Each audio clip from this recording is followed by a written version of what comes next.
Are you one of these people who play well, but when it comes to breaking, you're all over the place? Left, right, topspin, backspin, scratching, cue ball off the table. Or you're one of these players who start now and you want to break better, you want to learn it, but you have no clue where to start and how to do it. If you're one of these people, this video might be perfect for you. I'm going to show you how to start with break training. I'm also going to show you a different approach, and I'm going to make it as easy as possible. I'll also show you breaking devices that you can use for your sessions, because I kind of developed my own breaking device. Very special. But breaking is a huge topic, so this is just a start.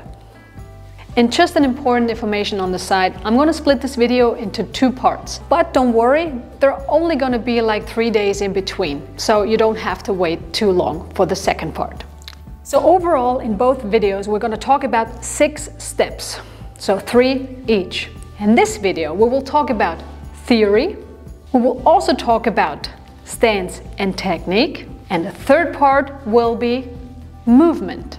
In the second part of the video, we will talk about hitting the cue ball right, hitting the rack right, and speed and power.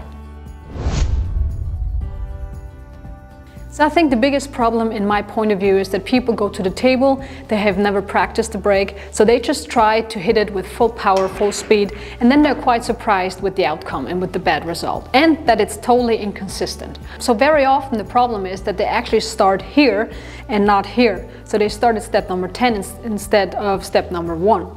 And also, do you know that quote that says,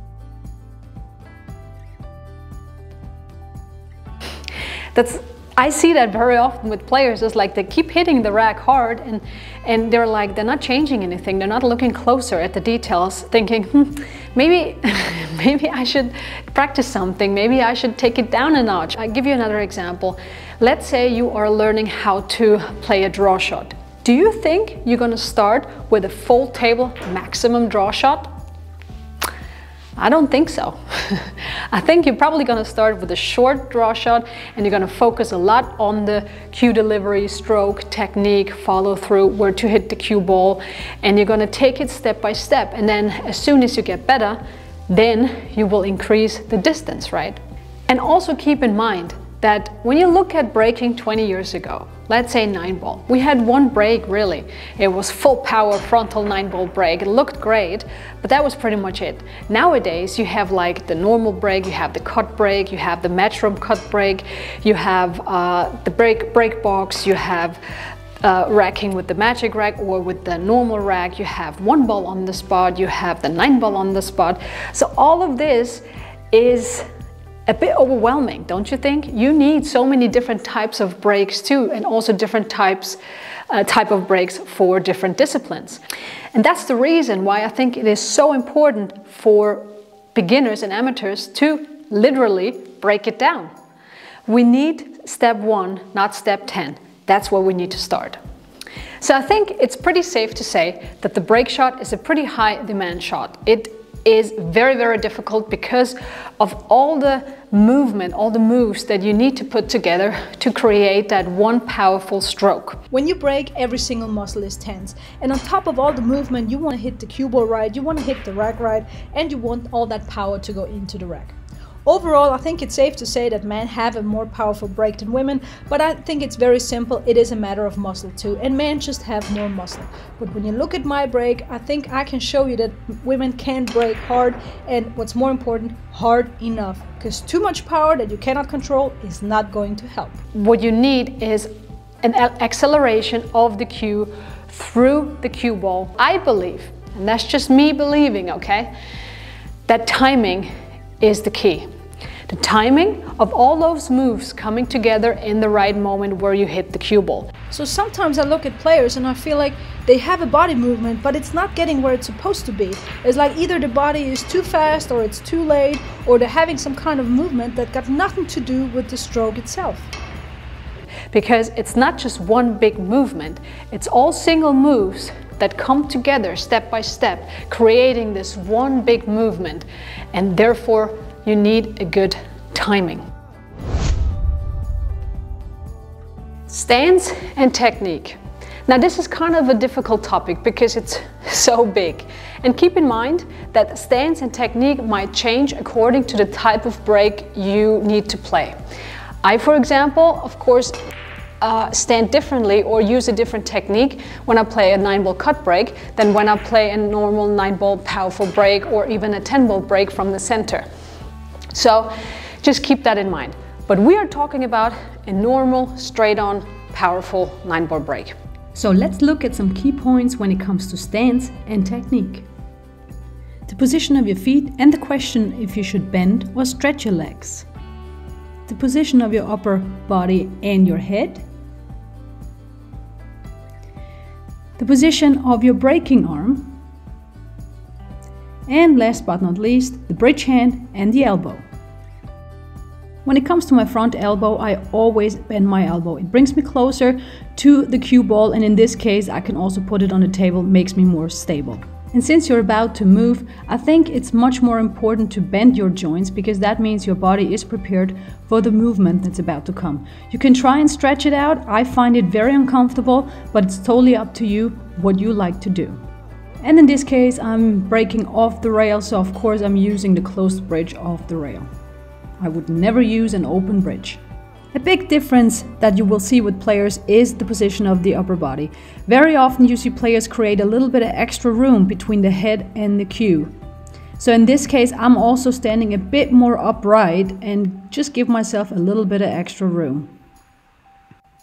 So with a powerful break, I have a little bit more room. When I play a cut break, for example, I actually tend to go a little bit closer to the cue.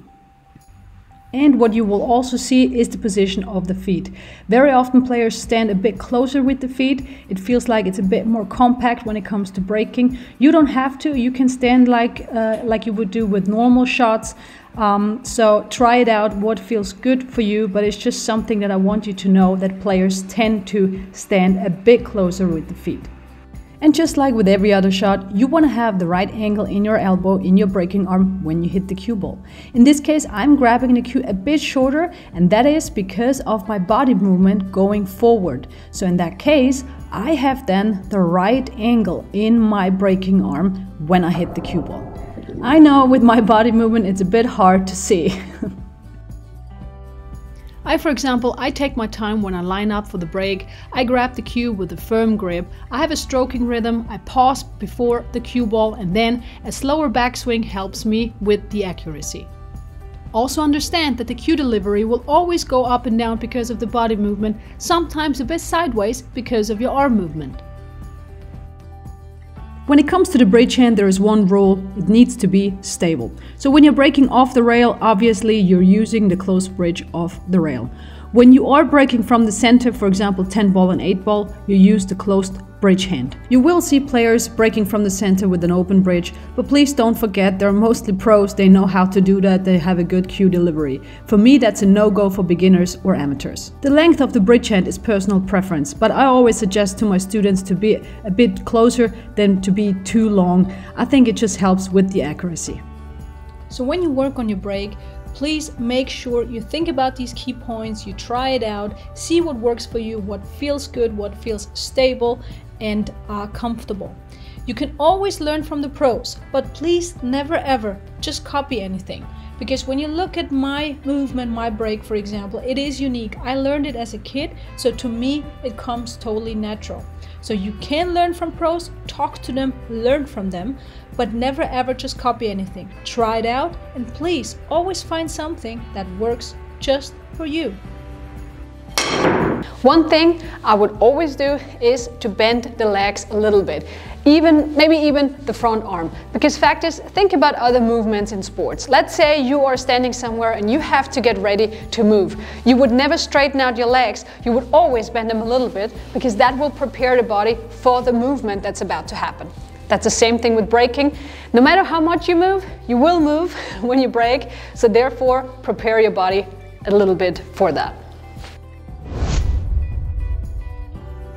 One important rule: please only use as much movement as you can control. You can have the most powerful break if you cannot control the cue ball, if you don't hit the rack correctly. All that movement, all that power is not going to help. When it comes to the break movement, I think it's pretty safe to say that probably every single muscle in your body is tense. So you can imagine how difficult all of this is. So first of all, you need to figure out what is your body movement. Do you actually need body movement? Because if you get enough power and energy just out of your arm, then please do that. That's great, you know. You don't have to move your body. You need to be able to rely on a consistent body movement. When I say you have to find your own body movement, I know this might sound strange to you because you're probably thinking, well, there is just one, right? And it works for everybody. Fact is, no, everybody does it differently. And you gotta find your own body movement that works for you for that type of break. So now the question is, how do you practice the movement? And this is sometimes the part where students start to look surprised. My approach is a little bit different when it comes to this topic, because I do believe that the break shot is very complex and difficult, and it is sometimes too hard to do all of this at once for a beginner. So I take this part out and just focus on the movement for a little while. I even do it myself still when I work on my break shots. So go to the table and try to figure out what is your movement. Is it just your arm? Are you moving a little bit with your body or actually quite a lot? And then try to recreate it over and over again until you feel comfortable. I, for example, love to use the BreakRAK. It's an American braking device that I bought, and I think it's great for break training when you want to focus on specific topics. If this braking device is too expensive for you, you don't want to spend the money, I kind of developed my own braking device, and that is called the Jasmine Ocean Brake Pillow. Nothing fancy, it's just pillows. So, because when you're practicing the movement, we're not focusing yet on the cue ball or on the rack. So if you are racking all the time, it's gonna take you so much time, it's gonna be so exhausting to rack over and over and over again. So when you're just focusing on the movement, put a pillow on the table and now just play the cue ball into the pillow and just focus on your movement. Try to figure out what is your movement, how much of it, and then try to recreate that movement over and over and over again. When you work on your movement, give yourself the time to really find out what your movement is. And of course, in the end, you have to put all the topics together again to be a good breaker. I know that. But it gives you a full focus for that topic, and that's sometimes very helpful. Yep, that's it with this video. I'll talk to you soon.